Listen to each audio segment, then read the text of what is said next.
অসুস্থ স্ত্রীকে সামনে রেখে নিজের দ্বিতীয় স্ত্রী আবৃত্তিকে ঘরে তুলল উন্মেষ। চারপাশে চলছে তুমুল হইচই। কিয়ৎক্ষণ পূর্ব সম্পর্কে আবৃত্তি ছিল তার শালিকা, আপন নয়। আর এখন দ্বিতীয় স্ত্রী, শাড়ির আঁচলটা মাটি ছুঁই। আবৃত্তিকে নিয়ে ঘরে প্রবেশ করছে উন্মেষ। ক্রাচে ভর করে লিভিং রুমে এলো উন্মেষের প্রথম স্ত্রী লেখা। চোখ দুটো পানিতে ডুবে আছে। লেখার কাছে এলো আবৃত্তি, মুখটা শুকনো দেখালো। কিছু বলার জন্য বেকুল হতেই লেখা বলল, ফ্রেশ হয়ে ঘরে যা, আমি খাবার পাঠাতে বলছি। আপু, তোর সাথে আমার কথা আছে। কোনো কথা না আবৃত্তি, সারাদিনের ধকলে কেমন নেতিয়ে পড়েছিস। ঘরে যা, ফ্রেশ হয়ে নে, তারপর সব কথা হবে। লাল চোখে তাকিয়ে আছে উন্মেষ। লেখা ওর দিকে অগ্রসর হচ্ছে। অন্যদিন হলে এগিয়ে যেত না হয়, তবে আজ যাবে না সে। কেন এমন প্রতিশ্রুতি করালো লেখা? কোন স্ত্রী স্ব ইচ্ছেতে নিজের সতীন ঘরে আনে, তাও সেই মেয়ে যদি হয় নিজেরই বোন। কি গো, দাঁড়িয়ে আছো কেন? এতটা পথ এসেছো, নিশ্চয়ই শরীর খারাপ লাগছে। আমি লেবু পানি পাঠিয়ে দিচ্ছি। ক্রাচে ভর করে কয়েক পা এগুলো লেখা। পেছন থেকে অসহিষ্ণু কণ্ঠে শুধালো উন্মেষ, কেন মন করলে লেখা? এত প্রশ্ন করো না তো উন্মেষ, সর্বদা বেশি কথা বলো তুমি। আমার প্রশ্নের উত্তর দাও লেখা, প্লিজ। আমি বলেছি তো এ বিষয়ে আর কথা হবে না আমাদের। সব ভেবেই তো সিদ্ধান্ত নিয়েছি আমি। সামান্য থামলো লেখা, পর মুহূর্তে বলা শুরু করলো, দেখো উন্মেষ, আমি আজ আছি কাল নেই। তুমি আমাকে খুব ভালোবাসো সেটা বলার বাহিরে রাখে না, তবে আকাশে থাকা অবিনশ্বর আমার সময় কেড়ে নিয়েছেন। তোমার সঙ্গী প্রয়োজন হবে। ভুল ভাবনা তোমার, আমার প্রয়োজন ছিল না কাউকে। আছে প্রয়োজন। দেখো, মাত্রই নতুন বউ ঘরে এসেছে, যদি এসব শুনে তো কেমনটা হবে তখন। উন্মেষের অক্ষিদয় থেকে গাল বেয়ে নেমে গেল দুফোঁটা অশ্রু। ক্রাচে ভর করে খটখট শব্দে চলে গেল লেখা। এখনো কত কাজ বাকি। কে জানে বাসরটা সাজানো হলো নাকি। নতুন বউ এলো আর বাসর হবে না। বুক থেকে শাড়িটা সরিয়ে ফেললো আবৃত্তি। ঠান্ডা শীতল পানির স্পর্শে কেঁপে উঠছে সে। কি থেকে কি হয়ে গেল? শেষে কিনা নিজেরই বোনের হাজবেন্ডকে বিয়ে করতে হলো। চোখ দুটো নিষ্প্রাণ, শরীরে হালকা ক্ষত, পানির সংস্পর্শে জ্বালা করছে। বাথরুমের দরজায় ঠকঠক আওয়াজ হতে শুরু করেছে। ঝর্ণা বন্ধ করতেই বুঝতে পারল উন্মেষের বোন উষা। তাই বলল, 5 মিনিট অপেক্ষা করে উষা, হয়ে গেছে আমার। আচ্ছা ছোট ভাবি। ভাবি, কেঁপে উঠল অন্তর্কণ। বুকের ভেতর ডিম ডিম শব্দ হতে শুরু করেছে। তবে কি সত্যিই কিছু মুহূর্ত পূর্বে উন্মেষের সাথে বিয়ে হয়েছে তার? কিছু সময় কেটে গেল, আবার দরজায় ঠকঠক আওয়াজ। জামা চেঞ্জ করে বের হলো আবৃত্তি। চুলের আগা থেকে টপ টপ করে পানি পড়ছে। সদ্য বিয়ে হয়েছে যে, সে লেশ মাত্র নেই। উষা কিছু গহনা দিয়ে বলল, এগুলো আম্মু দিল। বলল যে বাড়ির নিয়ম অনুযায়ী বাসর রাতে বউকে অলংকার পরতে হয়, আর এই অলংকার খুলে দিতে পারে শুধুই তার স্বামী। উষা, আন্টিকে বলে এসব রিচুয়াল পালন করার দরকার নেই। লাভ নেই ছোট ভাবি, আম্মু শুনছে না কিছুই। এসব না করলে নাকি ভাইয়ার ক্ষতি হবে। হয়তো আম্মু তোমার উপর রেগে আছেন, তবে সে তো চায় না তার ছেলের ক্ষতি। আমার এসব ভালো লাগে না। মিনমিনে কথায় আর কি যেন বলল আবৃত্তি। উষা নিজেও খুশি নয় এই বিয়েতে। এমন কখনো হয় নাকি? হয়তো এরা আপন বোন নয়, তবে বোন তো। আর সেই দুই বোনের স্বামী নাকি একজন। ভাবতেই কেমন কাটা দেয় শরীর। মরে গেল উষা এমন হতে পারবে না। সবকিছুর ভাগ হয়, তবে স্বামীর ভাগ হয় না কোনো ক্রমেই। উষা চলে যেতে ভেজা চুল মেলে দিয়ে শাড়ির আঁচল টেনে নিল আবৃত্তি। এই বাসায় অবস্থান করার অনেকটা সময় অতিবাহিত হওয়ার পরও উন্মেষের দেখা নেই। ছেলেটা বিয়ের দায়িত্ব পালন করে লাপাত্তা, একটিবার খোঁজও নিল না। হতাশ ভঙ্গিতে আয়নার কাছে এলো সে। চুলের আগা থেকে আবারও পানি পড়ছে টপ টপ করে। বিরক্ত হলো মেয়েটি, তোয়ালে দিয়ে মুছে নিল চুল। কান ঘেঁষে একগাছি চুল মেলে দিয়ে বের হলো কক্ষ থেকে। কিছু দূর যাওয়ার পরই উষা এসে হাজির। মাথায় ঘোমটা দিবে না ছোট ভাবি? ঘোমটা কেন? সে কি, নতুন বড়া ঘোমটা দেয় জানো না? বড় ভাবি যখন এসেছিল তখন তো ঘুমটা দিয়েই ছিল সবসময়। আপু আর আমি কি এক হলাম উষা? আমাদের বিয়েটাও তো স্বাভাবিক নয়, এত অস্বাভাবিকের মধ্যে রিচুয়াল মানার কি প্রয়োজন? কথা শেষ করতে করতে অন্যমনস্ক হয়ে গেল আবৃত্তি। উষার ছোট মাথায় এত কঠিন আলোচনা আসে না। মেয়েটি আবৃত্তিকে নিয়ে চলে আসে। নিচে আসতে উন্মেষকে চোখে পড়ল। ছেলেটা একবার ফিরেও তাকালো না ওর দিকে। প্রথমে বুকের বাঁ পাশটা মোচড় দিয়ে উঠলেও খানিক বাদে স্বাভাবিক হয়ে গেল আবৃত্তি। মাঝে মাঝে মেয়েটি ভুলে বসে এই বিয়েটাই স্বাভাবিক না। অদ্ভুত লাগে ওর। শেষমেশ উন্মেষকে বিয়ে করতে হলো। উষা ওকে বল গোমটা মাথায় দিতে। বাড়ির গুরুজনরা বসে আছে। দ্বিতীয়ার কথায় ঘোর ফিরে আবৃত্তির। ভদ্রমহিলা টেবিল গোছাতে ব্যস্ত। আবৃত্তির কোনো হেলদোল না দেখে উষা নিচ থেকে মাথায় ঘুমটা টেনে দিল। তবু প্রতিক্রিয়া নেই আবৃত্তির। দ্বিতীয়ার পানে কিছু সময় তাকিয়ে থেকে দীর্ঘ নিঃশ্বাস ফেলল সে। গত কয়েকদিন কত রকম কথা শুনিয়েছেন দ্বিতীয়া। বোনের সংসার ভাঙছে, বোনের বরকে কেড়ে নিচ্ছে, বাজে মেয়ে মানুষ, আরো কত রকম কথাই না শুনতে হলো কিছুদিন যাবৎ। অথচ আবৃত্তি এই বিয়েটা করতে চায়নি কখনোই। লেখা জোরাজুরিতেই তো সম্মতি। তবে ভবিষ্যৎ যে খুব সুখকর না, সে বিষয়ে অবগত রইল সে। লেখার হাতে সময় নেই। ডাক্তার বলেছেন আর তো কয়েক মাস। এর মাঝে হয়তো শেষ নিঃশ্বাস ত্যাগ করবে লেখা। উন্মেষকে প্রচন্ড ভালোবাসে মেয়েটি। কিছুদিন আগে সে সিদ্ধান্ত নিয়েছে আবৃত্তির সাথে উন্মেষের আবার বিয়ে দেবে। কারণ অন্য কোনো মেয়ের সান্নিধ্য সহ্য হবে না ওর। অথচ উন্মেষের কথা ছিল, তুমি না থাকলেও আমি কখনো অন্য মেয়েকে বিয়ে করব না। তুমি আমার জীবনের শেষ নারী। হেসেছিল লেখা। উন্মেষ তাকে কতই না ভালোবাসে। অথচ এই ধরায় ওর সময় নেই। সৃষ্টিকর্তা কেন এত নিষ্ঠুর হলেন ওর প্রতি? আরো কিছু সময় কেন দিলেন না তিনি? মাঝে মাঝে খুব অভিমান হয়। পরক্ষণই মনে পড়ে এই পৃথিবীতে পাঠানোর কোনো না কোনো উদ্দেশ্য আর প্রাপ্তি থাকে। হয়তো সে উদ্দেশ্য পরিপূর্ণ হয়েছে। তাছাড়া প্রাপ্তি স্বরূপ উন্মেষ এর স্ত্রী হবার সুযোগ দিয়েছেন অবিনশ্বর। এর থেকে বড় পাওয়ার কী বা হতে পারে? স্ক্র্যাচে ভর করে এগিয়ে আসে লেখা। চলতে কষ্ট হয়ে দেখে দ্বিতীয়া দু হাতে আগলে নেয়। আবৃত্তি নড়ে চড়ে ওঠে। এই পরিবারে লেখার স্থানটা মোটেও ক্ষণস্থায়ী নয়। হঠাৎই মনে হয় আবৃত্তি কখনোই পারবে না এ পরিবারের মন জোগাতে।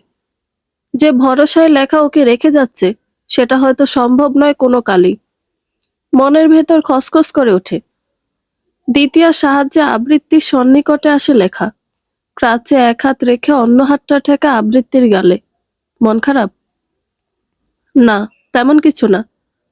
অসুস্থ শরীর নিয়ে বারবার কেন আসছিস আপু? অসুস্থতা তো থাকবেই। বসে থাকলে কি ভালো হয়ে যাব? তবু তুই। লেখা সবাই এসে গেছে, খেতে এসো। দ্বিতীয়ার কণ্ঠ। লেখা তাগাদা দিয়ে বলল, এখন চল, তোর প্রিয় সব খাবার রান্না করেছি আজ। তুই রান্না করেছিস? হুম।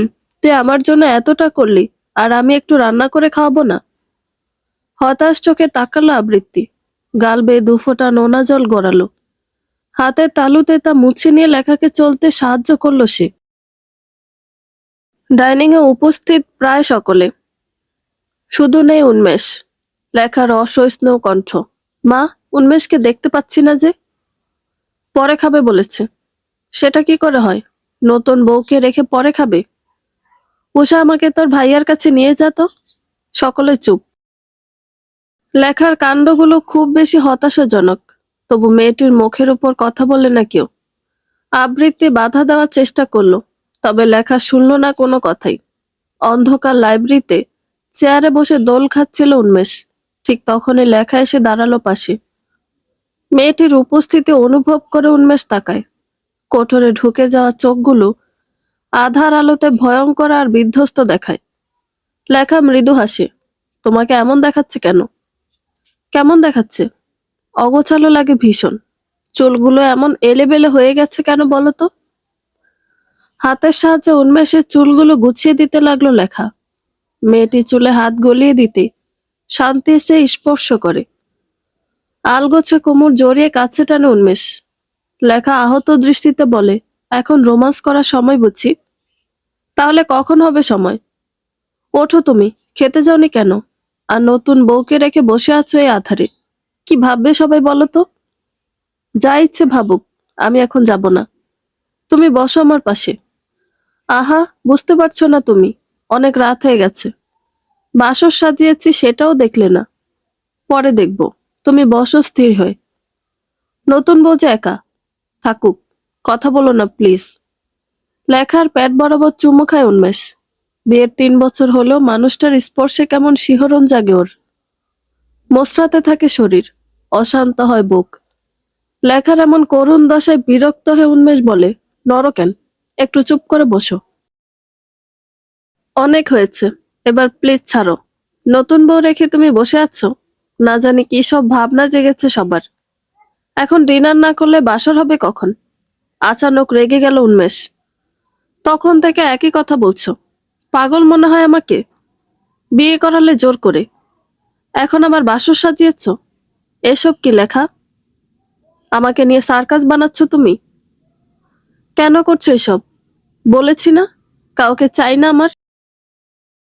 তোমার স্মৃতি নিয়ে কাটিয়ে দিব আমি। তবু কেন এমন করলে? ধমকে চোখে জল চলে আসে লেখার। উন্মেষ অনুতপ্ত হয়, দু হাতে চোখের জল মুছিয়ে বলে, ট্রাই টু আন্ডারস্ট্যান্ড। আমিও তো একজন মানুষ। হিসকি উঠে যায় লেখার। দরজার কাছটা আবৃত্তি দাঁড়িয়ে। আপু সবাই বসে আছে, দাঁড়া ওকে নিয়ে আসছি। উন্মেষ বুঝে যায় একে বুঝিয়ে লাভ নেই। আলগোছে কপালে চুমু এঁকে দেয় উন্মেষ। গলা জড়িয়ে ধরে হাঁটতে শুরু করে। খাবারের টেবিলে আর কোনো কথা হলো না।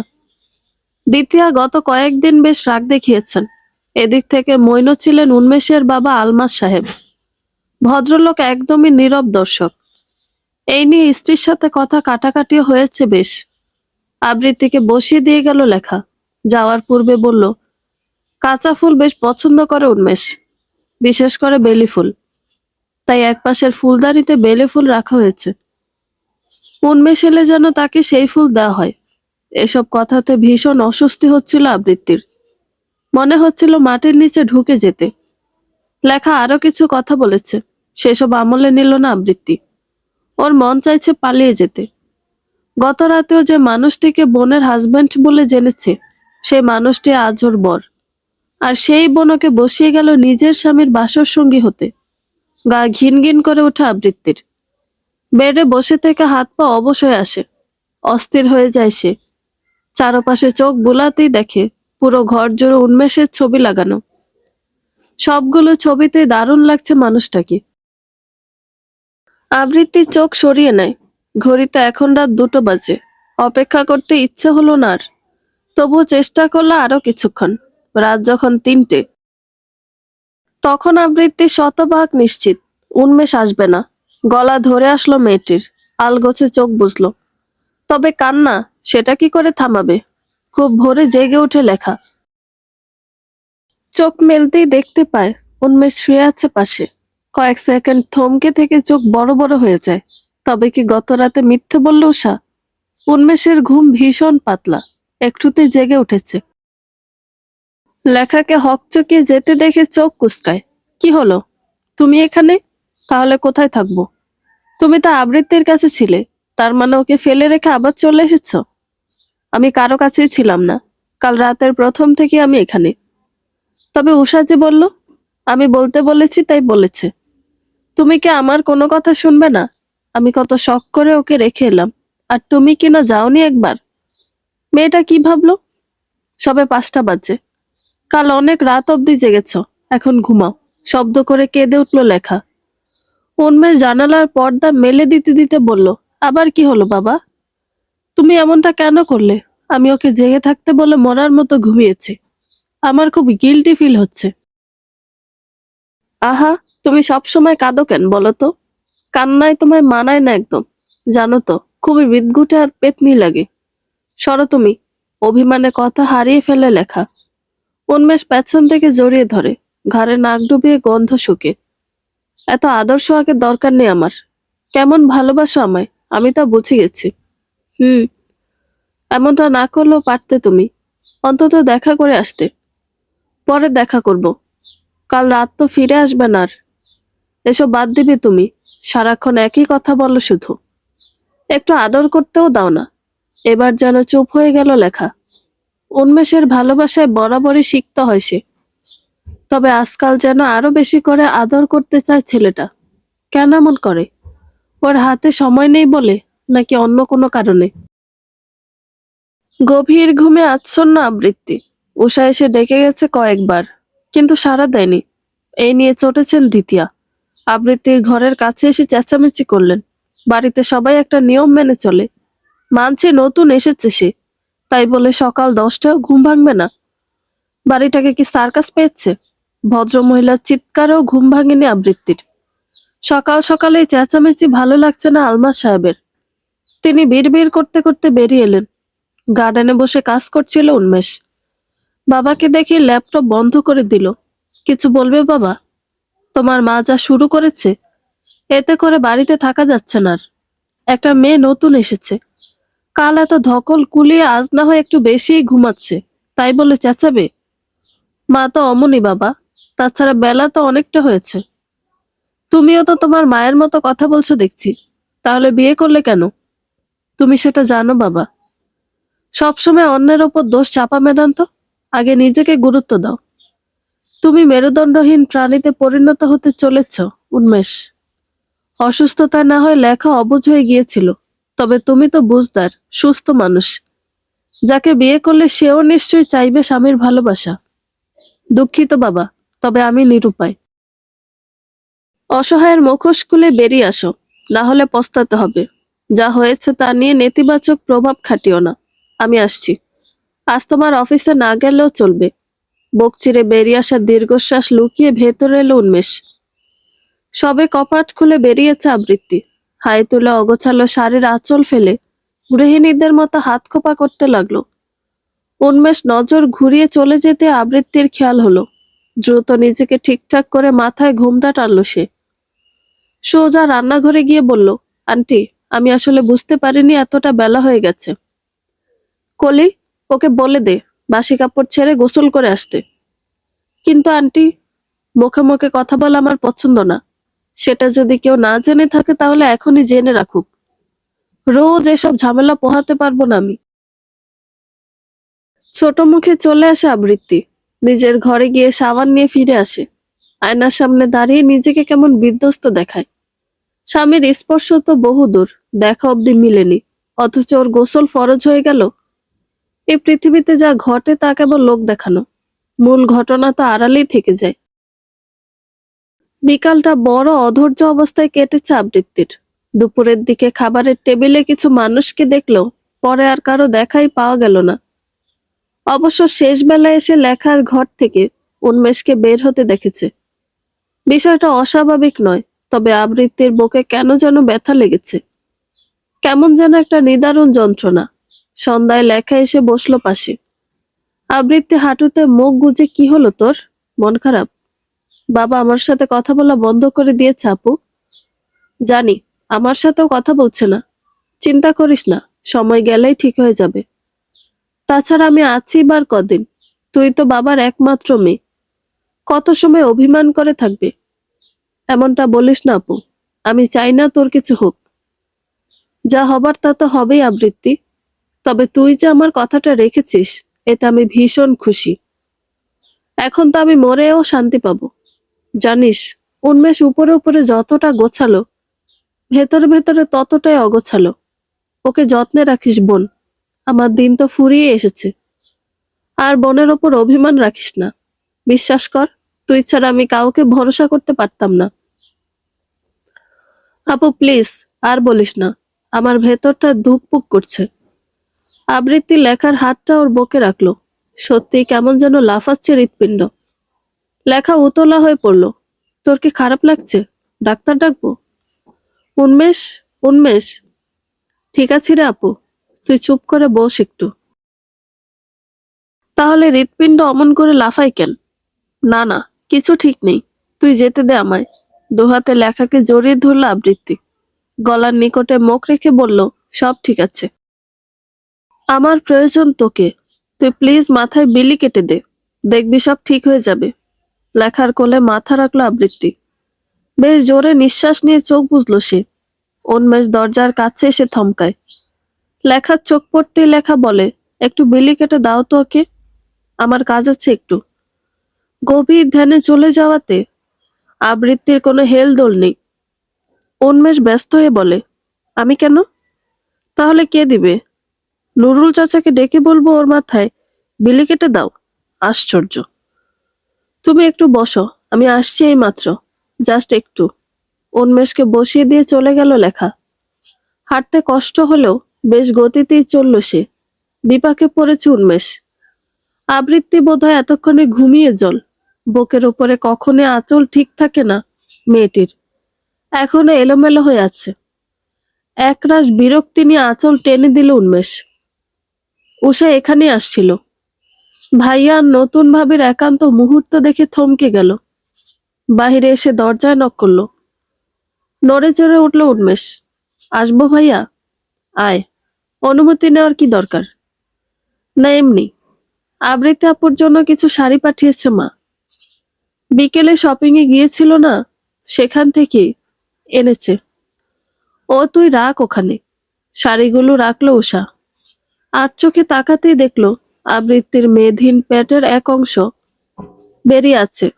যা বোঝার বুঝে গেল সে। দ্রুত কাবাডে শাড়িগুলো রেখে চলে এলো। একটা কল আসাতে সাইড হয়ে কথা বলছিল উন্মেষ।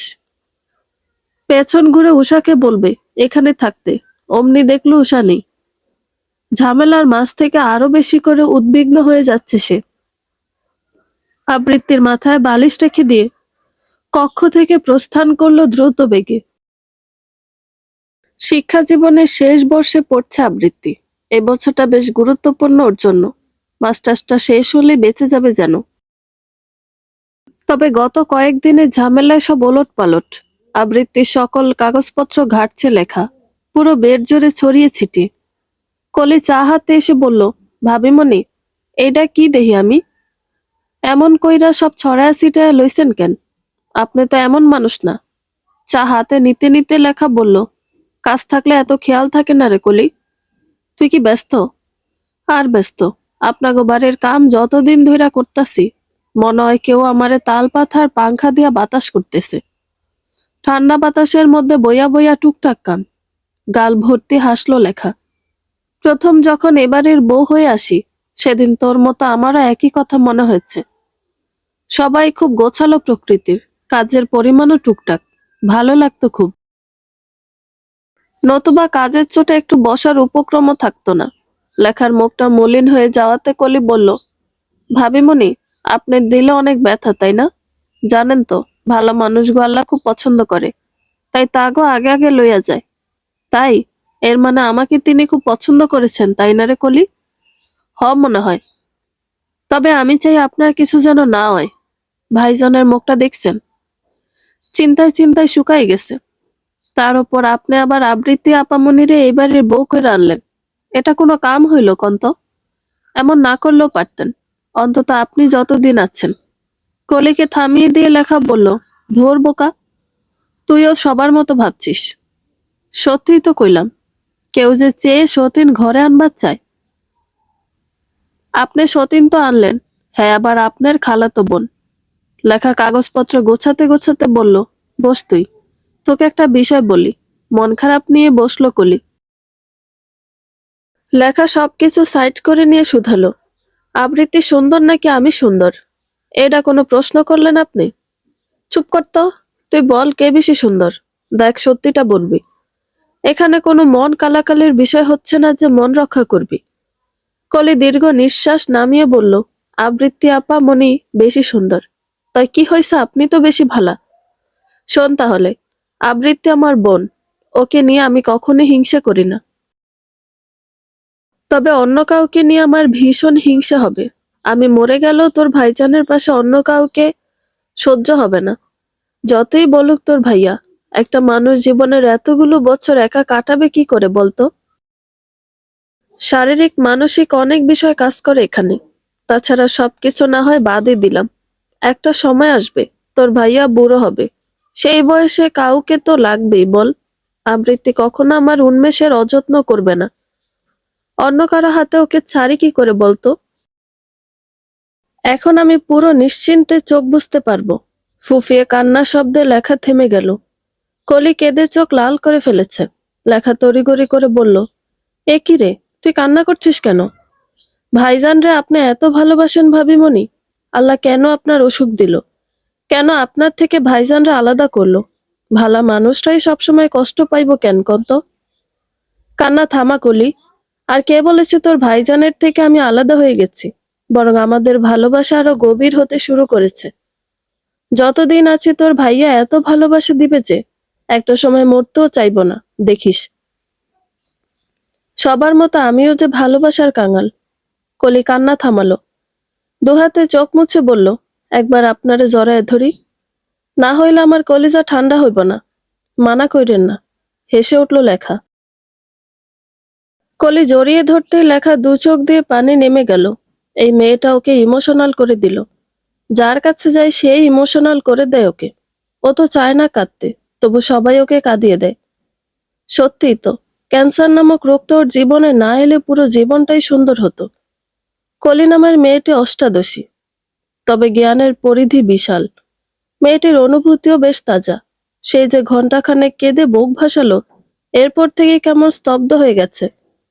লেখাকে দেখলেই করুণ চোখে তাকায়। আর লেখা পড়ে চরম অস্বস্তিতে। মনে হয় মেয়েটি ওকে অনেক কিছু বলতে চায়। কেমন যেন একটা অনুভূতি আসে। ভাবনার কারণে পড়ে যাচ্ছিল লেখা। চট করে দুহাতে জড়িয়ে নিল আবৃত্তি। ড্রয়িং রুমে বসে থাকা প্রায় সকলেই ব্যগ্র হয়ে তাকালো। উন্মেষ উঠে এসে লেখাকে আগলে ধরল। হাত পা টেনে দেখে নিল ঠিক আছে কিনা। লেখার কপালের মধ্যভাগে কেমন ভাঁজ। মানুষটা এত পাগল কেন? সবাই দেখছে, খেয়াল করলো না উন্মেষ। একটু দূরেই দাঁড়িয়ে আছে আবৃত্তি। সোজা তাকানো তার দৃষ্টি। লেখা আবার বলল, সবাই তাকিয়ে আছে উন্মেষ। তুমি কেমন পাগলামি শুরু করলে বলো তো? কি বললে শুনতে পাইনি। সবাই দেখছে বলেছি। সচকিত হলো উন্মেষ। কিছুটা দূরে সরে এসে আবার অগ্রসর হলো লেখার দিকে। লেখা স্ক্রেচে ভর দিয়ে হাঁটে। পেছনে আসে উন্মেষ। আবৃত্তি ধীরে ধীরে পা ফেলল। ড্রয়িং রুমে এসে সবাই নিস্তব্ধ। কথা নেই কারো মুখে। সবাই চুপ কেন? আমাদের বাড়িতে সন্ধ্যায় প্রায় দিনই আড্ডা হয়। তোমরা সবাই কি ভুলে গেলে? উষা সোফায় শুয়ে ফোন চালনায় মগ্ন। আচমকা বই তুলে নিয়ে বলল, সামনের সপ্তাহে আমার মান্থলি টেস্ট ভাবি। একদমই ভুলে গিয়েছি। আমি পড়তে বসবো। টাটা ভাবি। হনহনিয়ে চলে যাচ্ছে উষা। আবৃত্তি এক পলক তাকাতে না তাকাতে দ্বিতীয় উঠে গেলেন। আলমাস সাহেব আগে থেকে কাজ করছিলেন। উন্মেষ লেখার পাশে এসে বসলো। সবাই রেগে আছে আমার উপর। ভুল ভাবছো তুমি। সময়টা খারাপ। সব ঠিক হয়ে যাবে। আসো আমার সাথে। হুম। কতদূর চলে গিয়ে লেখা আবার বলল, আবৃত্তি একা থেকে কি করবে? ও বরং আমাদের সাথে আসুক। থাক না লেখা, কলি আছে তো ওখানে। ওর সাথে গল্প গুজব করবে না হয়। সজাগ থাকলে আবৃত্তির কান বেশ খাড়া হয়ে থাকে। উন্মেষার লেখার কথাগুলো শুনতে পেয়ে তড়িঘড়ি করে কলির নিকটে এলো। কলি টিভি দেখছিল, হা হয়ে তাকানো। প্রিয় সিরিয়াল চলছে। অন্য সময় হলে বিরক্ত করতো না আবৃত্তি, তবে এখন উপায় নেই। হালকা কাশলো সে। অথচ গভীর ধ্যানে মগ্ন থাকা কলির কর্ণদ্বয় পাত্তাই দিল না। তুমি কি আমার সাথে ছাদে যাবে একটু? ছাদে কেন আপামনি? আসো না একটু। ভালো লাগছে না চার দেয়ালের ভেতর বসে থাকতে। একটু খোলা আকাশের নিচে ঘুরে আসি। তাই কি করার আর, আসেন যাই। টিভি বন্ধ করে আবৃত্তিকে সঙ্গ দিল কলি। লেখার উন্মেষ অনেক আগেই চলে গেছে। ছাদে এসে দুদণ্ড দাঁড়ানোর জন্যে। বাতাসের বেগ বাড়তে লাগলো বিদ্যুতের গতিতে। কলি বলল, হায় হায়, বৃষ্টি আইতেছে। আমি যাই আপামনি। বড় বারান্দা ভরা কাপড় রেখাইছি। খালাম্মা খুব রাগ দেখাইব। আবৃত্তির উত্তরের আশা করেনি কলি। ছোট ছোট কদমে চলে গেল মুহূর্তে। আবৃত্তির ইচ্ছা হয় না যাওয়ার। দুই এক ফোঁটা বৃষ্টি পড়েছে শরীরে। ভালো লাগছে। বেশ আরাম লাগে। বুকটা শীতল হয় কিছুটা। দুই নেত্র বুঝে আসে আলগোছে। আকাশ চমকায়। বাতাস এলোমেলো করে দেয় শাড়ি। আঁচলখানা বহু পূর্বেই ছাদ ছুঁইছে। হালকা বৃষ্টি থেকে এবার বড় বড় ফোঁটায় বৃষ্টি শুরু। বিকেলে ছাদে বসে কাজ করেছে উন্মেষ। বেখেয়ালে ব্লুটুথটা হয়তো ফেলে এসেছে। সেটা নিতেই এসেছিল। বৃষ্টির ফোঁটা বড় হতেই ফিরে যাচ্ছিল। বিদ্যুৎ চমকানোর আলোতে আবৃত্তিকে দেখতে পেল হঠাৎ। শাড়ি ভিজে একাকার, পাতলা শাড়ি হওয়াতে দৃশ্যমান শরীর, চুলগুলো খোপা করা থাকাতে স্পষ্ট পিঠের ঢেউ, কোমরে লাগানো চেনটাও চিকচিক করছে। উন্মেষ খেপে গেল হঠাৎ। মেয়েটি বারবার ওর জীবনে ঝড় তোলে, ভরা বৃষ্টিতে নির্দ্বিধায় দাঁড়িয়ে আছে। জ্বর হলে সেবা করবে কে? এসব তো ওর ঘাড়ে এসেই পড়বে। অতিরিক্ত ঘোরে চলে গিয়েছিল আবৃত্তি, তাই হয়তো উন্মেষের কণ্ঠ শুনতে পায়নি। ছেলেটি যখন বাহুতে স্পর্শ করলো, তখনই সমস্ত ঘোর কেটে গেল। বৃষ্টির পানিতে ভিজা একাকার সে, কপালে কিছু চুল লেপ্টে আছে, খোপা আলগা হয়ে আছে, সামনে চুল বেয়ে পানেগুলো কপাল থেকে নাকে ঠোঁটে লাগছে। মৃদু স্বরে বলল উন্মেষ, হুট করে বৃষ্টিতে ভেজা ঠিক না। এমনিতেই সমস্যায় আছি, আর সমস্যা করো না। ঘরে গিয়ে চেঞ্জ করে নিও, দ্রুত আসো। বিয়ের পরে প্রথম ওর সাথে কথা বলল উন্মেষ। কেমন করে উঠল বুক, ধক করে উঠল পুরো শরীর। বৃষ্টির জলের সাথে নোনা জল পড়ল কয়েক ফোঁটা। হেলদোল না দেখে বিরক্ত হলো উন্মেষ। দ্রুত আসো, বিপদে ফেলে দিও না যেন আমার। বিয়ের আগের দিনই নিজের ঘর বদল করেছে লেখা। উন্মেষের ঘরটা এখন আবৃত্তির, তবে ভুলেও সে ঘরে প্রবেশ করছে না উন্মেষ। বারবার ওর কাছেই চলে আসে। লেখা বিস্মিত চোখে তাকালো। বালিশ ঠিক করে শুয়ে পড়ল পাশে। চিন্তিত গলায় প্রশ্ন করে মেয়েটি, তুমি এখানে কেন? তাহলে কোথায় থাকবো? না মানে তোমার তো ওই ঘরে থাকার কথা। তুমি কেন এমন করছো বলো তো? শুয়ে পড়ো, ওঠো তুমি। আবৃত্তি নিশ্চয়ই খারাপভাবে নিবে। তাছাড়া তোমাদের সম্পর্কটা সহজ হওয়া প্রয়োজন। খারাপভাবে নিবে না, তুমি বেশি ভাবো সবসময়। আমার ঘুম পাচ্ছে, উঠবে তুমি নাকি টেনে তুলবো? বিরক্ত কেন করছো বলো তো? এক কথা কতবার বলতে হয়? তুমি কেন ঘর বদল করলে? কারণ এখন থেকে ওইটা আবৃত্তির ঘর। পাগল করে দিবে আমায়। বালিশ নিয়ে ব্যালকনিতে এলো উন্মেষ। মেঝেতে রেখে শুয়ে পড়ল তৎক্ষণাৎ। লেখা কিয়ৎক্ষণ ঋজু ভঙ্গিতে বসে থেকে ক্রাচ্ছে ভর করে আগাতে লাগলো। ক্রাচের শব্দ কানে এলো, শব্দ করল না উন্মেষ। নিঃশব্দে শুয়ে রইল সে। লেখা নিচু হয়ে বসলো পাশে, চুলে হাত গলিয়ে দিল। স্পর্শ পেয়ে আরেকটু আদরে হয়ে পড়ে ছেলেটা। লেখার কোমর জড়িয়ে ধরে পেটের মধ্যে নাক ঘষে। কি হলো তোমার? ওহো, কিছু হয়নি। তুমি শুধু আমার থেকে পালাতে চাও। আমি পালাতে চাই না, ভাগ্য আমায় পালাতে বাধ্য করছে। আর তার থেকে বড় কথা, আমি আমার বোনকে নিয়ে এসেছি তোমার জন্য। জানি বিষয়টা লোকজন খুবই খারাপভাবে নিয়েছে, তবে আমি আমার ভালোটা দেখব, এটাই স্বাভাবিক। কোন ভালোটা হয়েছে এতে? নিশ্চিন্তে মরতে পারবো আমি, কারণ আমি জানি আবৃত্তি তোমায় সবটা দিয়ে সুখে রাখবে। আর তোমার পাশে অন্য কোনো মেয়েকে যে আমার সহ্য হবে না। চুপ করে রইল উন্মেষ। লেখাই আবার বলা শুরু করলো, উন্মেষ, আমাকে অনেক বেশি ভালোবাসা দিয়েছো তুমি, কখনো চোখের পানি পড়তে দাওনি। সেবার যখন জ্বর হলো, সারা রাত পাশে বসে রইলে। পেট ব্যথা হলেই কেমন বিষণ্ণ দেখাতো তোমায়। জানো, বিয়ের পরের দিনই যখন কাজের জন্য দেশের বাইরে যেতে হলো তোমায়, সেদিন আমি খুব কেঁদেছি। পুরো 1 সপ্তাহ পর এলে, এর মাঝে কখনো ফোনও দাওনি। রাগ অভিমান সব যেন দলা পাকিয়ে যাচ্ছিল, কিন্তু ফিরে এসে এত ভালোবাসা দিলে যে, সেই দিনগুলোর জন্য বড় আফসোস হয় আমার। আমি কখনোই হারাতে চাইনি তোমায়, তবে অবিনশ্বর আমায় সুযোগ দিলেন না। বড় ভালোবাসি যে, আর ভালোবাসার মানুষকে বেশি কাছে পেতে নেই। কিচ্ছু হবে না লেখা, কান্না করিও না প্লিজ। লেখাকে বুকে জড়িয়ে ধরল উন্মেষ। ধীরে ধীরে চুমু খেতে লাগলো পুরো মুখ জুড়ে। খুশিতে মরে যেতে ইচ্ছে করছে লেখার। মানুষটা এত কেন ভালোবাসে ওকে? সেদিনের পর কেটে গেছে 1 সপ্তাহ। 1 সপ্তাহে বদল ঘটেনি কোনো কিছুরই। আবৃত্তি ঘর থেকে বের হওয়ার চেষ্টায়, ভার্সিটি যাওয়ার জন্য তৈরি হচ্ছে। অকস্মাৎ উষা এসে বলল, আমিও যাব ছোট ভাবি। আয়নার সামনে দাঁড়িয়ে চুল ঠিক করছিল আবৃত্তি। উষার কণ্ঠে স্মিত হাসলো সে। আমার তো প্রবলেম নেই উষা, তবে তোমায় কি যেতে দিবেন আন্টি? কেন যেতে দিবে না? মা নিজ থেকে বলেছে তোমার সাথে যেতে। আন্টি নিজে বলেছে? অনেকটা অবাক হয়ে প্রশ্ন করলো আবৃত্তি। উষা মিষ্টির বাটিটা রেখে বলল, হ্যাঁ, মা যেতে বলেছে। আর মিষ্টি পাঠালো তোমার জন্য। তুমি নাকি ল্যাংচা খেতে খুব ভালোবাসো। হুম, তুমি সত্যি বললে উষা? আন্টি পাঠালো আমার জন্য? মিথ্যে কেন বলবো? তাছাড়া মা তো তোমায় ভালোবাসে। শুধু ভাইয়ার সাথে তোমার বিয়েটা। থেমে গেল উষা, কথা ঘুরিয়ে বলল, এখন বলো তো আমায় নিবে নাকি? তাহলে আমি তৈরি হব। না নেওয়ার কি আছে, আমি তো ক্লাস করব না কোনো, কিছু কাগজপত্রের জন্য যাচ্ছি।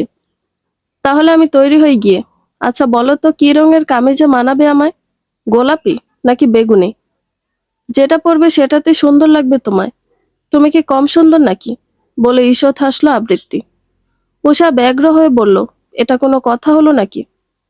আমি সত্যি বলছি, তুমি তো খুব সুন্দরী, যে কোনো রং খুব মানায় তোমায়। খুশি হয়ে গেল উষা, সাথে মুখের লজ্জাটাও ফুটে উঠেছে। সত্যি বলতে মেয়েরা প্রশংসা পেতে ভালোবাসে, এদের একটু প্রশংসা করলেই গলে জল হয়ে যায়। উষা চলে যাওয়ার দিকে তাকিয়ে দীর্ঘশ্বাস ফেলল আবৃত্তি। মিষ্টির বাটিটার দিকে তাকাতে বুকটা কেমন মোচড় দিতে শুরু করেছে।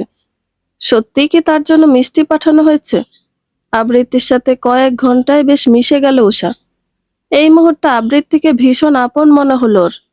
প্রথম দিকে বেশ মন খারাপ হলো, আজ মনে মনে কেন যেন খুশি হলো। মানুষ বোধহয় এমনিই হয়, সময়ের সাথে তাল মেলাতে, মানিয়ে নিতে পছন্দ করে। রিক্সা করে ঘুরলো ওরা। উষা পরিবারের ছোট মেয়ে, তাই কখনো বাবা মা কিংবা পরিজন মিলে ঘোরাঘুরি হয়নি। আবৃত্তির সান্নিধ্য সেই জন্যই বোধহয় ওকে আনন্দ দিচ্ছে। হই হুল্লোড় হওয়া শহরটাকে ভীষণ ভালো লাগতে শুরু হলো ওর। রিক্সার হুড তুলে দিয়ে জিজ্ঞাসা করলো, ছোট ভাবি, একটা কথা বলবো? বলো। তুমি কিছু মনে করবে না তো? মনে করব কেন? তুমি নির্দ্বিধায় বলতে পারো। আমি জানি এই প্রশ্ন করা ঠিক না, তবু জানতে ইচ্ছে করছে। যতটা জানি ভাবি তোমার আপন বোন নয়, মানে তোমরা একই মায়ের অংশ নও। সত্য এটা। আপু আমার খালামণির মেয়ে, মানে হচ্ছে আমার খালাতো বোন। সেটা জানি। তাহলে তুমি কি ছোট থেকে এখানে থাকতে? ঠিক তা নয়, ঘটনাটা ঘটেছে 10 বছর আগে। আমি তখন 9-এ উঠেছি সবে। আমার খুব ইচ্ছে ছিল শহরে পড়ার, আর পড়াশোনাতেও বেশ ভালো। বাবা মা দুজনই একই অফিসে সরকারি জব করতেন, সেই জন্য স্থান বদল তাদের পক্ষে সম্ভব ছিল না। আমাকে খালামণির কাছে রাখা হলো। মাস দুয়েক পরেই খবর এলো বাবা মা মারা গেছেন। রোড ক্রস করতে গিয়ে দুজনেই চাপা পড়েছেন ট্রাকের নিচে। হসপিটালে নেওয়ার সুযোগ হয়নি। স্পটই শেষ। কতটা শান্তভাবে কথাগুলো বলল আবৃত্তি। উষার শরীরের লোম জেগে উঠেছে, চোখ দুটো থই থই। ঈষৎ শব্দ করে হাসে আবৃত্তি। প্রথম প্রথম এসব কথা বলতে গেলে আমার গলা ধরে আসতো, খুব খারাপ লাগতো। তবে এখন অভ্যেস হয়ে গেছে। বাবা মা মারা যাওয়ার পর আমার জীবন নিশ্চিত হয়ে গেল খালামণির বাসায়। খুব ভালোবাসতো আমায়। ছোট থেকে মামনি বলে ডাকতাম, আর আঙ্কেলকে বাবা বলে সম্বোধন শুরু হলো। সব মিলিয়ে লাইফ ইজ হিজি বিজি। পুনরায় শব্দ করে হাসলো আবৃত্তি। উষার মন খারাপ হলো। ক্ষণিক আগেই যার সঙ্গ ওকে আনন্দ দিচ্ছিল, এখন সেই সঙ্গ ওর ভালো লাগছে না। উষার মনের অবস্থা বুঝতে পারল আবৃত্তি, তাই বলল, ভয় পাচ্ছ তুমি? আমি বুঝতে পারছি এসব বিষয়ে তুমি খুবই ইমোশনাল ফুল। তবে জানো তো, প্রতিটা গল্পের পেছনে আরো কিছু গল্প থাকে। সময়ের স্রোতে সেসব হারিয়ে যায়, তাই এখন আর কষ্ট হয় না। আরেকটা বিষয় হচ্ছে, বাবা মাকে খুব একটা মনেও পড়ে না। মানিয়ে নিতে শিখে গেছি। এই দেখো, কথা বলতে বলতে এসেও গেছি আমরা। উষাকে নিয়ে বাড়ির ভেতর চলে এসেছে আবৃত্তি। ষোড়শী মেয়ে উষা, বুদ্ধিমতী হলেও সময়ে অসময়ে ভীতু বনে যায়। আবৃত্তি সহজ হওয়ার চেষ্টা করলো, তবে উষা যেন আটকে আছে। মন খারাপ হলো বেশ। পুরো বাড়িটাতে একমাত্র উষার সঙ্গে আজ এতটা কথা হলো, অথচ সেই মেয়েটাও ওকে ছেড়ে চলে গেল। একরাশ মন খারাপ নিয়ে ঘরে এলো সে। পরনের কামিজ রেখে শাড়ি পরলো। বরাবরের মতোই আঁচলটা মিশে রইল মেঝের সাথে। চুলগুলো হাত খোপা করে ব্যালকনিতে আসতেই মনটা ভরে উঠল। 1 সপ্তাহ যাবৎ এই রুমে থাকলো, ব্যালকনিতে আসা হয়নি। এত সব গাছ লাগানো যে আনন্দে কেঁদে ফেললো প্রায়। ফুলের গাছগুলোতে ফুল ফুটে আছে। কিছু গাছ একে বেঁকে নেমে গেছে ব্যালকনির গ্রিল বেয়ে। আবৃত্তি শব্দ করে বসে পড়লো সেখানটায়। একে একে ছুঁয়ে দিতে লাগলো সবগুলো গাছ। পাশের ব্যালকনিতে দাঁড়ানো ছিল উন্মেষ। মেয়েটার এমন পাগলামি দেখে শ্বাস ফেলল বার কয়েক। অন্ধকার থাকায় উন্মেষকে দেখতে পেল না আবৃত্তি। কিছু সময় স্থির হয়ে থাকলো, হঠাৎই ভীষণ অস্থিরতা জেঁকে ধরল উন্মেষের। চিনচিন এক ব্যথা বুক বেয়ে নেমে যেতে লাগলো পুরো শরীর জুড়ে। একসময় মনে হলো সর্বাঙ্গে ব্যথা আর ব্যথা। লেখাকে আষ্টে পৃষ্ঠে জড়িয়ে ঘুমিয়েছিল উন্মেষ। ঘুম ভেঙে যেতেই লেখা হাসলো। ছেলেটার উন্মুক্ত বুকে আঙুল দ্বারা কি সব আঁকতে লাগলো। বাহুতে স্পর্শ করে সামান্য কেঁপে উঠল সে। ছেলেটার শরীরের তাপ বেড়েছে। জেগে উঠেছে উন্মেষ, পিট পিট করে চোখ মেলল। এত ভোরে উঠে পড়েছো তুমি? হুম। কেন উঠেছ? ডাক্তার না বলেছে প্রপার ঘুম যেন হয়? তোমার শরীরের তাপ বেড়েছে, দেখতে দাও আমায়। কপাল ছুঁয়ে দেখলো লেখা, তারপর গলাতে হাত রেখে বলল, জ্বর এসেছে মনে হচ্ছে। থার্মোমিটারটা যেন কোথায়? সেটা তো ও ঘরে রাখা, বাদ দাও। এইটুকু জ্বরে আমার কিছু হবে না। চুপ করবে তুমি? জ্বরে শরীর কাবু, আর তুমি কি না? কথা বলতে বলতে উঠে দাঁড়িয়েছে লেখা। স্ক্র্যাচটা ভেঙে গেছে গত রাতে। সে কথা মনে হতে মন খারাপ হয়ে গেল। থার্মোমিটারটা নিয়ে আসো না। কি দরকার বলো তো? যাও না একটু। ওহো, লাগবে না থার্মোমিটার। তাছাড়া এই ভোরে দরজা খুলবে কি? দরজা খোলা লাগবে কেন? আমার কাছে তো চাবি আছেই। তুমি গিয়ে জাস্ট নিয়ে আসবে। থাক না লেখা, শুধু শুধু। শুধু শুধু না, তুমি প্লিজ নিয়ে আসো, না হলে আমার শান্তি হচ্ছে না। তুমি যে কি, তোমার পাগল বউ। নিঃসন্দেহে ম্যাডাম। আর মোরা ভাঙতে ভাঙতে বেরিয়ে এলো উন্মেষ। আবৃত্তির ঘরের কাছে এসে দ্বিধান্বিত হয়ে উঠল। বেশ কিছু সময় মনোযুদ্ধ চালিয়ে দরজাটা খুলল। শুয়ে আছে আবৃত্তি, কোথায় তার আঁচল আর কোথায় তার পেটিকোট। শাড়িটা হাঁটুতে এসে ঠেকেছে, যার ফলে মসৃণ পা দুটো বেরিয়ে আছে। আঁচল পড়ে আছে অন্য পাশে। সব মিলিয়ে যা তা অবস্থা। হতাশ হলো উন্মেষ। দ্রুত গতিতে থার্মোমিটার নিয়ে বেরিয়ে গেল। দ্বিতীয়া খুব ভোরে ঘুম থেকে ওঠেন। নামাজ পড়ে আবার ঘুমান। সবে ঘুমাতে যাচ্ছিলেন তিনি। ছেলেকে আবৃত্তির ঘর থেকে চোরের মতো বের হতে দেখে বিহ্বল হলেন প্রায়। নিজের চোখকে বিশ্বাস করতে পারছেন না। যদি বউয়ের সাথে এক ঘরে থাকতেই হয়, তবে প্রকাশ্যে রোজ এত নাটক করারই বা কি প্রয়োজন? দ্বিতীয় আজকাল বেশ চিন্তিত, বিশেষ করে সেদিনের ঘটনার পর থেকে। তার দুশ্চিন্তার অনেকগুলো কারণ। এর মধ্যে অন্যতম হচ্ছে লেখা। তিনি চান না জীবনের শেষ সময় মেয়েটি কষ্ট পাক। যতই বোনের সাথে বিয়ে দিক না কেন, কোনো মেয়েই পারবে না নিজের স্বামীকে অন্য কারো সাথে দেখতে। তাই তিনি ভাবলেন ছেলের সাথে একান্তে কিছু কথা বলবেন। সারা দিন কাজে ডুবে থাকে উন্মেষ। সেই সকালে বের হলে আসে সন্ধ্যায়। আর ঠিক তার পরপরই লাইব্রেরি।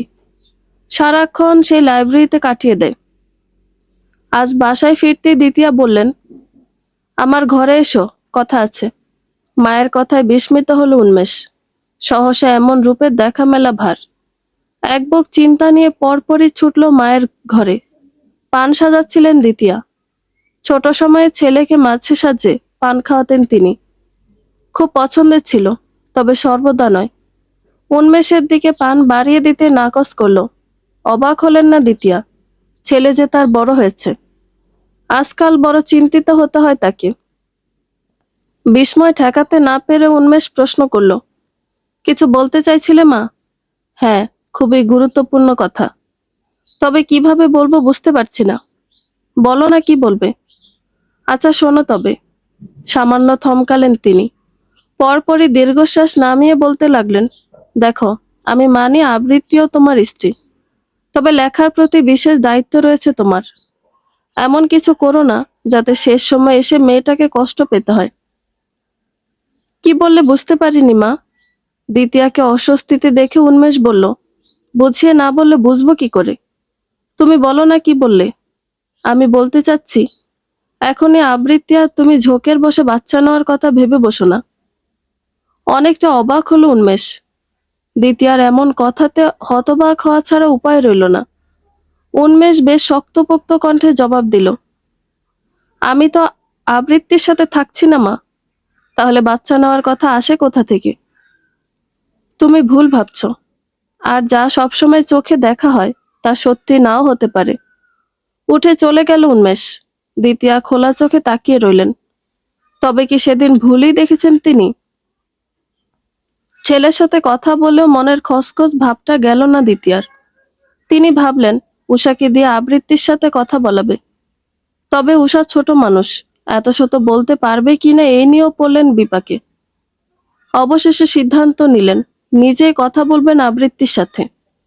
সেদিন বাসাতে মেহমান আসার কথা ছিল, সেই সুযোগে কলিকে দিয়ে ডেকে পাঠালেন আবৃত্তিকে। খুশি মনে ছুটে এসেছে আবৃত্তি। মুখটা পাংশুটে রেখেই দ্বিতীয়া বললেন, এই ফলগুলো কেটে দাও। ঠিক আছে আন্টি। ফল কাটতে লাগলো আবৃত্তি। দ্বিতীয়ার ভেতরটা কাঁপছে। কি করে প্রশ্ন করবেন ঠিক বুঝে উঠলেন না। তাই কৌশল খাটিয়ে বললেন, আজকালকার ছেলে মেয়ে তোমরা অনেক বেশি সতর্ক। তবু বলে রাখা ভালো, পিল টিল খাও তো ঠিক মতো। আবৃত্তি বোঝেনি কথাটা। ফল কাটা রেখে তাকালো দ্রুত। দ্বিতীয়ার মুখে আকাশের সব মেঘ জড়ো।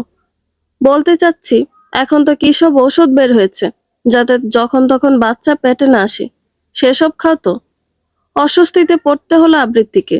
তবু শান্তভাবে বলল, আমাদের মাঝে কোনো সম্পর্ক তো নেই।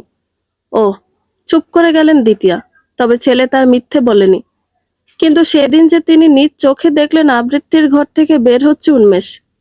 চোখের ভুল হলে সবকিছু কেন এতটা তাজা? নিজ ঘরে শুয়েছিল আবৃত্তি, ভালো লাগছে না হঠাৎ। অমন প্রশ্ন করাতে ওর ভীষণ খারাপ লাগতে লাগলো।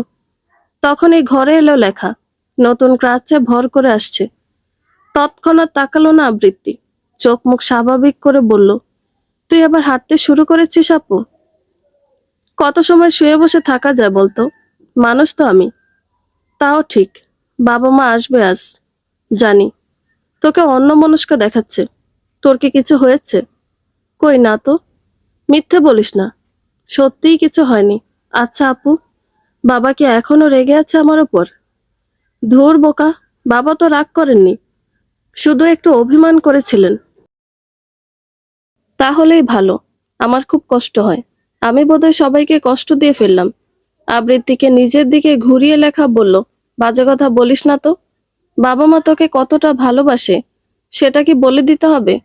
আর সবটা তো আমি করেছি, বরং তোর কাছে আমি ঋণী। কিছু বলল না আবৃত্তি। লেখা উঠতে উঠতে বলল, রান্নাঘরে ছিলে? হুম। ঝোল ভরিয়ে ফেলেছিস শাড়িতে, যা বদলে নে। ইচ্ছে করছে না। বাবা মা এসে তোকে এ অবস্থায় দেখলে কি ভাববে বলতো? যা বদলে আয়। হেলে দুলে জামা বদলাতে গেল আবৃত্তি। ভালো লাগছে না কিছু। সব কেমন জটিল হয়ে উঠছে ক্রমশ।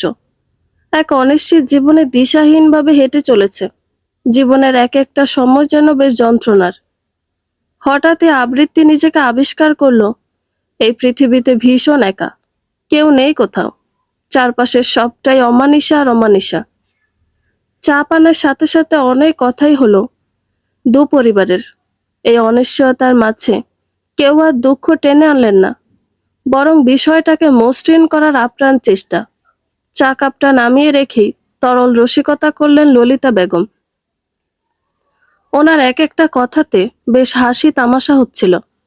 শব্দের জোর খুব বেশি হওয়াতে নিজ ঘর থেকে শুনতে পেল আবৃত্তি। ভীষণভাবে মন ছুটে যেতে চায়, তবে কোথাও একটা আড়ষ্টতা জড়িয়ে রেখেছে। পা যেন আঁকড়ে ধরেছে মেঝেতে। এত বেশি অস্থির লাগলো যে বের হতে পারল না আর। কিছু সময় যেতে ললিতা বেগম এলেন। কথার খেয়ে হারিয়ে ফেলা আবৃত্তি হঠাৎই কেঁদে উঠল। বুকে জড়িয়ে পরম যত্ন আগলে নিলেন ললিতা। সোনা মেয়েরা কখনো কাঁদে না। আমি তো তোমার সোনা মেয়ে না মামুনি, খুব বাজে আমি। রাখো সেসব কথা। তোমাকে কতদিন ধরে দেখি না, আগে প্রাণ ভরে দেখতে দাও তো। আমি সরি মামুনি। আবার কতবার দুঃখ প্রকাশ করে মানুষ। হয়েছে তো। আমার খুব গিল্টি ফিল হচ্ছে। অশান্তিতে মস্তিষ্ক ফেটে যাচ্ছে। বাবার সামনে যাওয়ার মুখ নেই। লক্ষ্মী মেয়েরা কখনো এমন বলে না আবৃত্তি। তাছাড়া এতে তোমার দোষ কোথায়? সবটা ঘটেছে লেখার ইচ্ছেতে। তুমি কেবল বাধ্য পাখি। তবুও কান্না থামলো না আবৃত্তির। বেশ অনেকটা সময় কাঁদলো জড়িয়ে। একটা সময় স্থির হলো। নাক টেনে টেনে বলল, আমি চোখে মুখে পানি দিয়ে আসি, তুমি বসো। বাথরুম থেকে পানি দিয়ে এসে নিজের ঘরে বাবাকে আবিষ্কার করে আরেকবার কান্নায় ভেঙে পড়ল আবৃত্তি। আসাদ সাহেব ধমকে উঠলেন। রাশভারী কণ্ঠ তার। আমি জানতাম সাহসী তুমি। কবে থেকে এমন ভীতু হলে? এমন মেয়েটা তো আমার নয়। আমাকে ক্ষমা করো বাবা। ক্ষমা করব না। তুমি আমাকে ব্যথিত করলে। আমি ভাবিনি তোমাকে এমন বিধ্বস্ত দেখতে পাবো। আশাহত করলে আমায়। কথা আটকে যাচ্ছে আবৃত্তির। মেয়েকে বুকে জড়িয়ে নিলেন আসাদ সাহেব। মাঝে মধ্যেই তরল রসিকতা করছেন ললিতা। না হেসে পারছে না আবৃত্তি। দু চোখের জল মুছতে মুছতে বলল, আই লাভ ইউ মামনি। বাবা, I love you so very much. স্রোত হারিয়ে খেয়া যেমন লুটিয়ে পড়া আবৃত্তির অবস্থাও তেমন। গত 3 মাস বারবার লুটিয়ে পড়েছে অগোচরে আবডালে। সূক্ষ্ম বেদনাগুলো গলা টিপে ধরেছে যেন। সব মিলিয়ে অসহ্য এক জীবন। লেখা আজকাল একটু বেশি অসুস্থ। দিন শেষে কথা বলার মানুষ অব্দি থাকে না আবৃত্তির। এই তো গতদিন জ্বরে বমি করলো, তাও বেশ কয়েকবার। কেউ ছিল না পাশে। লেখার অসুস্থতা আবৃত্তিকে বুঝিয়ে দিল কঠিন হতে চলেছে ভবিষ্যৎ। সকাল সকালে ভার্সিটির উদ্দেশ্যে রওনা হলো। তবে বৃষ্টিটা এত বেশি যে বাড়ির বাইরে এক পা ফেলা মুশকিল। একটা গাড়িও দেখা যাচ্ছে না। ক্রাচে ভর করে আসে লেখা, হাতে দই মিষ্টি। আবৃত্তি অবাক হয়নি। এ বাড়িতে একজনই ওর আপনজন। হাজারো ব্যথার মাঝেও মনে রেখেছে ওর পরীক্ষার কথা। আবৃত্তি সামনে এলো, আপুকে দুহাতে আলিঙ্গন করলো। ভালো করে পরীক্ষা দিবি। যা পড়েছিস ইনশাল্লাহ সবই আসবে দেখিনিস। আপু, আগে বল তো শরীরটা কেমন এখন? আমি তো গত 2 দিন একটু খোঁজই নিইনি। যাচ্ছে দিন। আমি ঠিক আছি। তোর তো পরীক্ষা। তুই কি করে খোঁজ খবর নিবি? এমনিতেও কত সময় নষ্ট হলো। এখন হা করতো। দই মিষ্টি খাওয়ালো লেখা। আবৃত্তির ললাটে চুম্বন করে বলল, জীবনে সফলতা আসুক। আমি যাচ্ছি তাহলে। আপু তুই ঘরে যা। কি করে যাবি? ছাতা নিয়ে যাই। সামনের মোড়ে হয়তো রিক্সা পাবো। কোনো দরকার নেই। তাহলে? উন্মেষ তোকে পৌঁছে দিবে। কোনো দরকার নেই আপু, আমি একাই যেতে পারবো। ওইটুকু পথ। তারপরই তো রিক্সা বাস কিছু একটা পেয়ে যাব। কথা বলিস না তো। শার্টের হাতা ফোল্ড করে বেরিয়ে এলো উন্মেষ। মুখটা স্বাভাবিক। আবৃত্তি বুঝে ছেলেটা খুব বেশি খুশি নয়। তবে মুখে একটা আলাদা ভাব ঝুলিয়ে রেখেছে। লেখা দেখলো টাইটা ঠিক নেই। অবশ্য ঠিক হবেই বা কি করে? বিগত 3 বছর ধরে লেখা পড়িয়ে দিয়েছে টাই। একদমই অভ্যাসহীন হয়ে গেছে উন্মেষ। টাইটা ঠিক করে দিল লেখা। আবৃত্তি হাত কসলাচ্ছে শুধু, চোখে দৃষ্টি মেঝেতে। সাবধানে যাবে। পৌঁছে দিয়ে আমায় কল করবে। ঠিক আছে। আর আবৃত্তির এক্সাম শেষ হলে নিয়েও আসবে। বৃষ্টি আজ থামবে বলে মনে হচ্ছে না। গ্যারেজ থেকে গাড়ি বের করলেন গার্ড নুরুল চাচা। গতদিন কাদা ছিল খুব, সেজন্যই ধুয়ে পরিষ্কার করে দিলেন। লেখা আবৃত্তিকে নানান পরামর্শ দিচ্ছে। গাড়িতে ওঠার সময় উন্মেষ বলল, সামনে এসে বসো। বসলো আবৃত্তি। ভীষণ অস্বস্তি হচ্ছে ওর।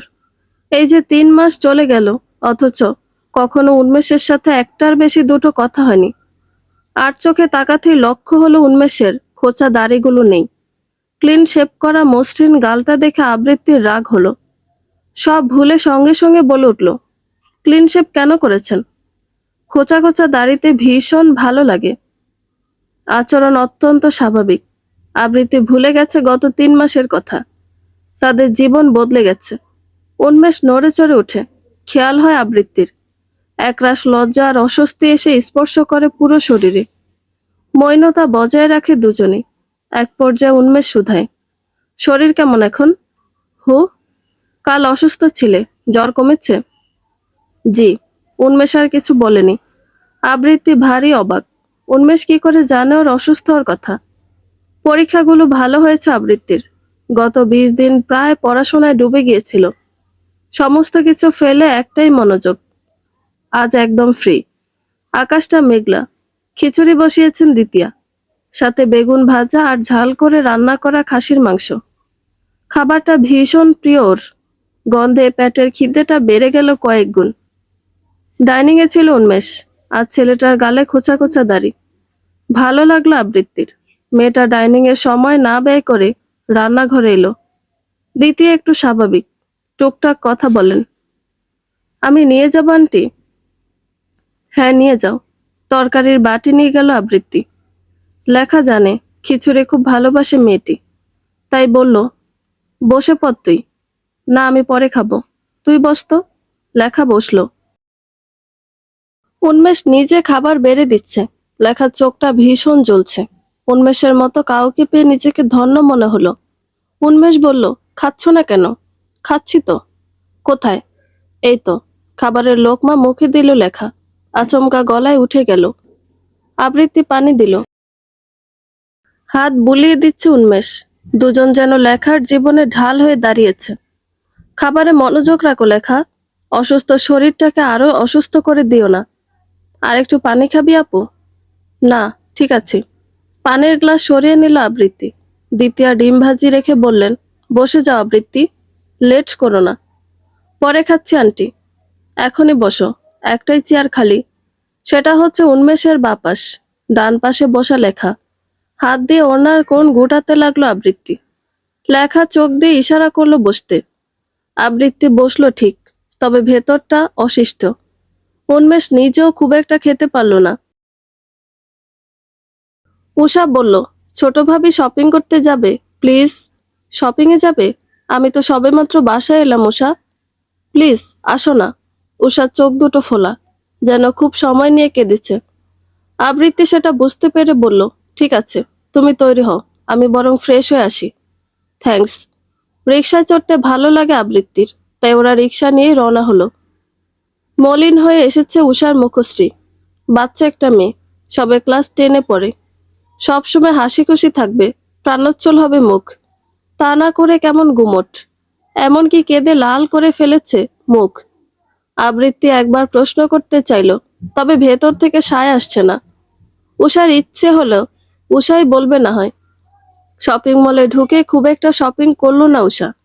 দেখা গেল এই দোকান সেই দোকান ঘুরছে শুধু। আবৃত্তি পুরোটাই লক্ষ্য করেছে, তবে নিশ্চুপ রইল। উষা ঈষৎ হাসার চেষ্টা করে বলল, কিছু খেয়ে নেই আমরা? এখনই? হ্যাঁ, পরে আবার শপিং করব না হয়। আসো। ফুড সেকশনে এসে খাবার অর্ডার করলো ঠিকই, তবে উষার মনোযোগ অন্যদিকে। আবৃত্তি লক্ষ্য করলো নাক বরাবর একটা ছেলে বসে। ইশারায় দুজন কথা বলছে কিছু। মগজটা এবার কিছু বুঝলো বোধহয়। আবৃত্তি খপ করে ধরল হাত। উষা হকচকিয়ে উঠে। কিছু বলতে চাইছো উষা? না মানে ছোট ভাবি? কেঁদেছো খুব? কি হয়েছে তোমার? উষা বোধহয় ভরসা করতে পারছে না। এই বয়সটা অতিবাহিত করেছে আবৃত্তি। বাচ্চা মেয়েটিকে দেখে বোঝা যাচ্ছে খুব সিরিয়াস ইস্যু। আশ্বস্ত করার লক্ষ্যে বাহুতে হাত রাখলো। আমাকে ভরসা করতে পারো উষা? আর মনে হচ্ছে তুমি আমাকে ভরসা করেই এখানে এনেছো। দ্বিধা হতাশা সবকিছুকে গিলে নিয়ে উষা বলল, আমি প্রেগনেন্ট ছোট ভাবি। মাথাটা ঘুরিয়ে এলো আবৃত্তির। উষার হাতটা ধরেছিল এত সময়, এখন সেটা আলগা হয়ে এলো। উষা প্রায় ডুকরে কেঁদে উঠল। আবৃত্তি সামলে নিল নিজেকে। উষার হাত ধরে বেরিয়ে আসার সময় ছেলেটিকে বলল, আমাদের সাথে আসো। উষা কাঁদছে খুব। লেকের ধারটা খুব নির্জন। আবৃত্তি চায়নি রেস্টুরেন্টে অত মানুষের সামনে কোনো ঝামেলা হোক। আবৃত্তি সময় নিয়ে ছেলেটাকে শুধালো, তোমার নাম? ইয়াস মুক্তাদির। ইয়াস। পড়াশোনা করো তো? জি। কোন ক্লাস? মেডিকেল 3rd ইয়ার। আবৃত্তি প্রায় রেগে গেল এবার। ও না হয় ছোট মানুষ, তুমি তো প্রাপ্তবয়স্ক ছেলে, তাছাড়া মেডিকেল স্টুডেন্ট। স্বাস্থ্য সচেতন সম্পর্কে আমার থেকে তোমার ধারণা বেশি। তাছাড়াও মানলাম আবেগে করেছে এমনটা, তাই বলে বেবি আসতে পারে এটা মাথায় রাখবে না? কথাগুলো বলে অস্থির হয়ে এলো আবৃত্তি। মাথায় কিছু আসছে না। এটা কোনো সাধারণ ঘটনা নয়। উষা কাঁদছে খুব। ইয়াসের মুখটা একেবারে নেতিয়ে গেল। আবৃত্তি শান্ত হলো। পরিস্থিতি যেমনই হোক, সবটা মুষ্টিবদ্ধ করতে হবে। কিছুটা শঙ্কা নিয়ে বলল, ইয়াস, তুমি নিশ্চয়ই বাচ্চাকে অস্বীকার করছো না? ছি ছি ভাবি, এমনটা আমি কখনোই ভাবতে পারি না। বিশ্বাস করুন, আমি উষাকে ভীষণ ভালোবাসি। কিছু ভুলের কারণে আজ এই দশা, তবে আমি চাই আমাদের সন্তান আসুক পৃথিবীতে। ভরসা পেল আবৃত্তি। উষার মাথায় হাত রেখে বলল, কেঁদো না, আমি দেখি কি করতে পারি। আর সব থেকে বড় কথা, সন্তান আসার খবরটা জানানো যাবে না কাউকে। যত দ্রুত সম্ভব তোমাদের বিয়ে দেওয়ার ব্যবস্থা করতে হবে। তোমরা যা করেছো, এটা ধর্ম সমাজ কোনো দিক থেকেই ঠিক নয়। এত সময় পর কান্না থামালো উষা। আবৃত্তির হাতটা ধরে বলল, আমাদের বিয়ে হয়ে গেছে ছোট ভাবি। ভুল করলেও অতটাও পাপী নই আমরা। প্রথমে শকড হলেও কোথাও একটা শান্তি লাগে আবৃত্তির। অন্তত বাচ্চাটাকে অবৈধ নামক শব্দটা বয়ে বেড়ানো লাগবে না। দুদিন ধরে উন্মেষের সাথে কথা বলার চেষ্টা করছে আবৃত্তি, তবে হচ্ছে না কোনো ক্রমেই। আজ সন্ধ্যায় বাড়ির মেইন ফটকে অপেক্ষা করলো। উন্মেষের গাড়িটা গেট দিয়ে ঢুকতেই একটি মেসেজ পাঠালো, আমার সাথে একটু দেখা করবেন প্লিজ, খুব আর্জেন্ট প্রয়োজন। আমি বাড়ির পেছনের রাস্তায় অপেক্ষা করছি। উন্মেষ বেশ আতঙ্কিত হলো, পাছে মেয়েটির বিপদ হলো নাকি। এই ভয়ে দ্রুত গাড়ি পার্ক করে বের হলো। আবৃত্তি পায়চারি করছে এদিক সেদিক, বিচলিত দেখায় খুব। উন্মেষ উদ্বিগ্ন গলায় শুধালো, কিছু হয়েছে তোমার? কোনো সমস্যা? সামনে যাই আমরা, এখানে কথাটা বলা ঠিক হবে না। নীরবে এগুলো উন্মেষ। বক্ষের মাঝে অচিরে জেগে উঠল তীব্র ব্যথা। ভয় আর আতঙ্কগুলো শরীরে সূচ হয়ে বিঁধে। একসময় নির্জনে উপস্থিত হয় দুজনে। তখনই আবৃত্তি বলে, একটা বিষয় খুব বেশি জটিল হয়ে আছে, আমার মাথা কাজ করছে না, সেই জন্য আপনাকে ডাকলাম। এমনকি আপুকেও বলতে পারছি না সেসব। অসুস্থ শরীর নিয়ে কি করবে? কি কথা, যা লেখাকে বলতে পারছো না? আসলে, হ্যাঁ বলো। তুমি ঘেমে যাচ্ছ আবৃত্তি। উষা প্রেগনেন্ট। শুনতে পেল না উন্মেষ। ওর কান দুটো বোধহয় তালাবদ্ধ। হাত কসলাতে লাগলো আবৃত্তি। ভীষণ চিন্তা ফুটেছে চোখে মুখে। উন্মেষের কপালে ভাঁজ। আপনি রাগ করবেন না প্লিজ, পুরো বিষয়টা বোঝার ট্রাই করেন। উষা কোথায়? আগে আপনি আমার কথা শুনেন। ওকে ডাকো। আমি জানি আশেপাশেই আছে। ভারী হয়ে আসা আবৃত্তির কণ্ঠ। উন্মেষের মুখের অভিব্যক্তি অনেকটাই গম্ভীর। বিগত কিছু বছর ধরে এমনিতেই পাংশুটে হয়ে উঠেছে মুখ। আগের মতো প্রাণোচ্ছল দেখা যায় না। সেই ছেলেটা এখন একটু রাগ দেখালেই কেমন যেন হয়ে ওঠে মুখের গড়ন। আড়াল থেকে কাছে এলো উষা। হাত পা কাঁপছে বেশ। মেয়েটির পাতলা গড়নে পেটটা নিচু হয়ে যাচ্ছে। বোঝা যায় খুব বেশি দিন হয়নি ঘটনার। উন্মেষ বলার পূর্বে আবৃত্তি বলল, আসলে হয়েছে কি, আমি কথা বলি। মিয়ে যায় আবৃত্তি। উন্মেষ ভালো করে বোনকে দেখে, তারপর সজোরে চড়টা বসায় মসৃণ গালে। আবৃত্তি ছুটে এসে আগলে নেয়। উন্মেষের কপালে রগ জেগে উঠেছে। ভয়ে কান্না করে দেয় উষা। আবৃত্তি প্রায় চেঁচিয়ে বলে, পাগল হলেন? বাচ্চা মেয়েটাকে এভাবে মারলেন? বাচ্চা? কে বাচ্চা? বাচ্চা হলে নিশ্চয়ই আজ এভাবে আসতে পারতো না। ভুল হয়ে গেছে। আপনি সমাধান করবেন কি, তা না করে চুপ থাকো তুমি, আমি ওর সাথে কথা বলছি। একদম সাফাই দিবে না। শেষোক্ত বাক্যে আবৃত্তি যেন একদমই থমকে গেল। উষা এবার ফ্যাস ফ্যাস করে কাঁদছে। খিচে ধরেছে আবৃত্তির বাহু। মেয়েটির মানসিক অবস্থা চিন্তা করে আবৃত্তি সামলে নেয় নিজেকে। বলে, আর আঘাত করবেন না ওকে। এই বয়সটাই ভুলের। প্রশ্রয় দিও না আর। ভুলের বয়সে ভুল করতে হবে এমন কোনো শব্দ নেই। প্রেম করেছে, বেশ ভালো, তাই বলে ছি, ঘৃণায় আমার শরীর গুলিয়ে আসছে। আসলে ঘৃণা হলো উন্মেষের। উষা ভীষণ কষ্ট পেল। আবৃত্তি এবার উষার মাথায় হাত বুলিয়ে বলল, কেঁদো না বোন, আমি কথা বলছি। হিসকে তুলতে তুলতে সরে যায় উষা। আবৃত্তি উন্মেষের মুখোমুখি হয়। উন্মেষ লক্ষ্য করে মেয়েটির চুল ছাড়া আজ। বাতাসে উড়ে হয়েছে সব এলোমেলো। ভীষণ অগোছালো হয়ে আছে, তবু কোথাও একটা গোছানো। চোখ সরায় উন্মেষ। আবৃত্তি বলে, এই বয়সের ভুলটা খুব কি অস্বাভাবিক? কি বলতে চাইছো? উষা বাচ্চা, বয়সটা খুবই কম। মানুষ তো প্রাপ্তবয়স্ক হয়েও ভুল করে বসে। কত শত ভুলের মাঝেও বেঁচে থাকে। তাহলে বাচ্চা মেয়েটির ভুলকে পরিস্থিতি কেমন তা জানো না তুমি? সেই জন্যই বলছি। আর তাছাড়া ওরা অলরেডি ম্যারিড। ভ্রু কুঁচকাল উন্মেষ। আবৃত্তি শুধু বলল, আর যাই হোক, ওদের মাঝে সর্বোচ্চ পাপ তো হলো না। অন্যদিক ফিরিয়ে নিল চোখ। উন্মেষ কিছুই ভাবছে না এখন। কোথাও একটা হারিয়ে গেছে বোধ করি। আবৃত্তি বলল, পারিবারিকভাবে ওদের বিয়ের ব্যবস্থা করতে হবে। আর উষার প্রেগনেন্সির কথাটা একদমই জানানো যাবে না কাউকে। ইয়াসের সাথে কথা হয়েছে আমার।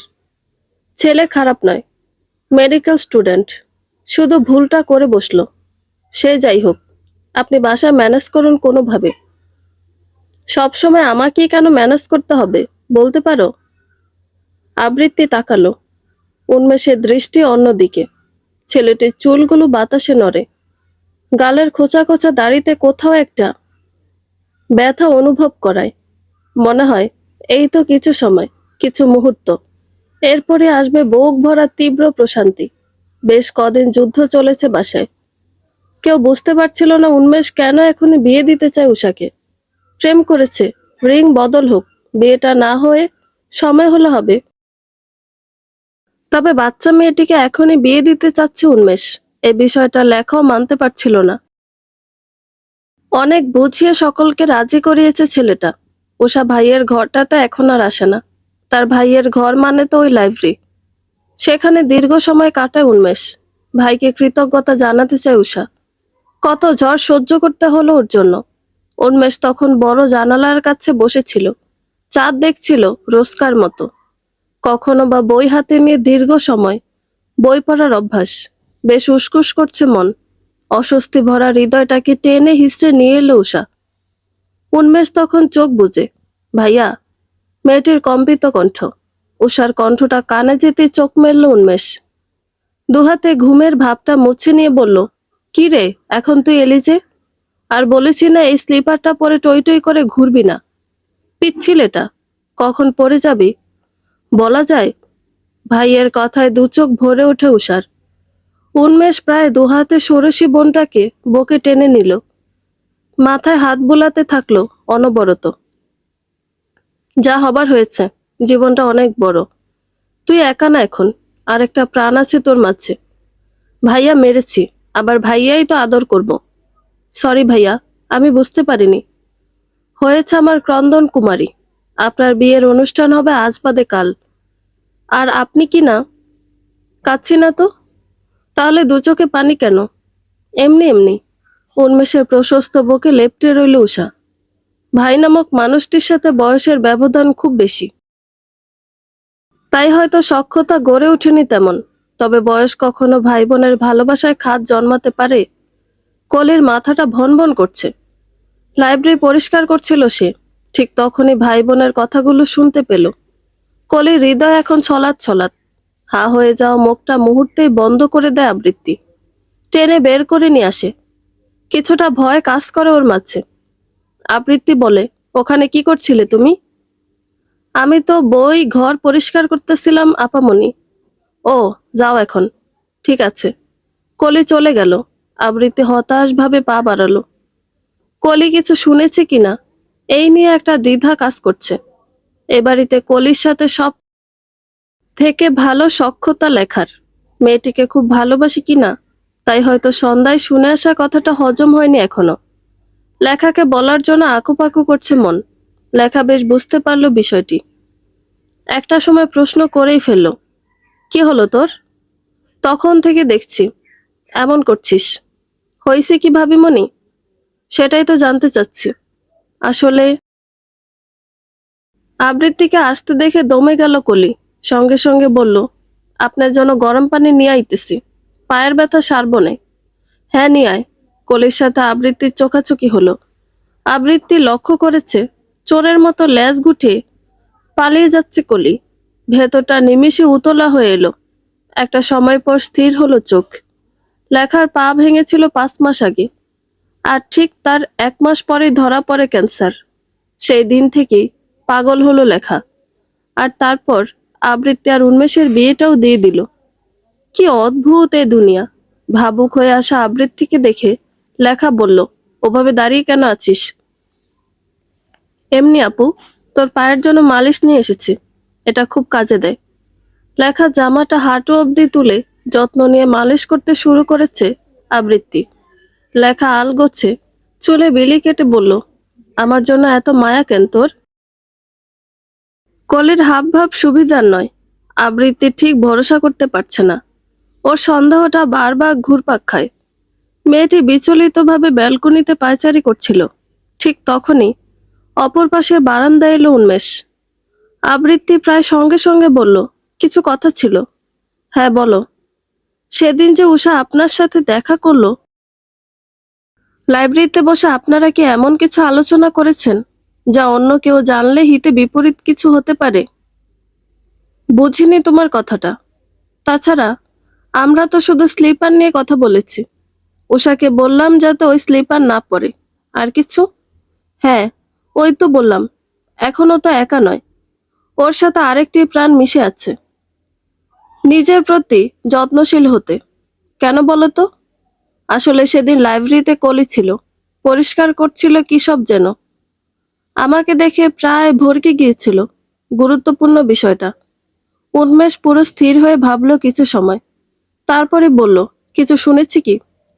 জানি না তো। জিজ্ঞাসা করে তো অস্বীকার করলো। তবে দুদিন ধরেই কেমন ছটফট করতে দেখলাম। ঠিক আছে, আমি ওর সাথে কথা বলে নিব। তুমি চিন্তা করো না। হুম। আবৃত্তি ঘরের পথে অগ্রসর হতেই উন্মেষ পিছু ডাকলো, শোনো। হুম। থ্যাঙ্কস। শুকনো হাসলো আবৃত্তি। কিছু বলতে পারছে না মেয়েটি। কিছু সময় গাছগুলোতে চোখ বুলিয়ে চলে এলো সিও ঘরে। ঠান্ডা লেগেছে লেখার। খ্যাক খ্যাক শব্দ করে কাশছে সে। ইতিমধ্যে নানান ধরনের সমস্যা দেখা যাচ্ছে। চিন্তিত হয়ে এলো উন্মেষের মুখ। আলগোছে মেয়েটির মাথাটা বুকে চেপে নিল। কি হয়েছে? বুকটা এত অস্থির লাগছে কেন? শুয়ে থাকো এভাবে, ভালো লাগে। কাল যখন থাকবো না তখন কি করবে? না থাকার কথা কেন আসছে এখানে? এটা তো সত্য, যখন তখন আমার মৃত্যু হতে পারে। সেটা আমারও হতে পারে। আমারটা নিশ্চিত। সকলের মৃত্যুই নিশ্চিত। তুমি আমায় বুঝলে না কখনো। বুঝতে চাইছিও না। শুধু এভাবেই থেকে যাও লেখা। আমার সবটা জুড়ে থেকে যাও প্লিজ। থেকে গেল লেখা। বুকের ভেতরে থাকা শব্দগুলো কত রকমের আন্দোলনই না শুরু করেছে। এদিকে লেখার কর্ণধার সচকিত হলো। মনে হলো হৃদয়ের কোথাও ঝড় উঠেছে। তবে সেটা স্বীয় হৃদয় নাকি সামনে থাকা ব্যক্তিটির হৃদয় ঠিক ঠাওর হচ্ছে না। মৃত্যু কামনা অত সহজ নয়। লেখা এখন ঘুমিয়ে আছে। উন্মেষের বুক বরাবর মাথা রেখে ডুবে আছে এক ঘোরের মধ্যিখানে। এই ঘোরের মধ্যে মৃত্যু হতে পারে তার। জীবন বড় অনিশ্চিত। সেখানে লেখা জীবনটা একটু বেশিই ছন্নছাড়া। বুকের মধ্যস্থলে থাকা প্রজাপতিটা কখন না বেরিয়ে আসে। উন্মেষের হৃদয় কম্পমান। ওই তো কয়েক বছর আগে লেখার সাথে প্রথম দেখা। পারিবারিকভাবে বিয়েটা হলো। উন্মেষ তখন সবে পড়াশোনা শেষ করে নিজের বিজনেসে হাত রেখেছে। বিয়ের প্রথম রাত্রিতে খুব একটা কথা হলো না। দুজন দুমুখী হয়ে শুয়ে রইল কেবল। পরদিন এই কাজের চাপ এলো। বাবা বললেন এখন যাওয়ার প্রয়োজন নেই। তবে উন্মেষের মন শুনল না। ছেলেটি দমে থাকার পাত্র নয়। সে জানালো, যাব আমি।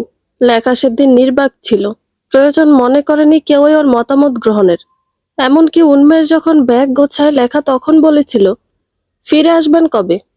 অদ্ভুতভাবে উন্মেষ বলেছে, যেদিন সময় হবে। ওইটুকুই। তারপর মন খারাপ করে বসলো লেখা। কেউ দেখলো না সেসব। একদিন পর পাঠানো হলো বাবার বাড়ি। আবৃত্তি তখন ভীষণ ব্যস্ত। পড়াশোনায় বরাবরই বেশ সিরিয়াস।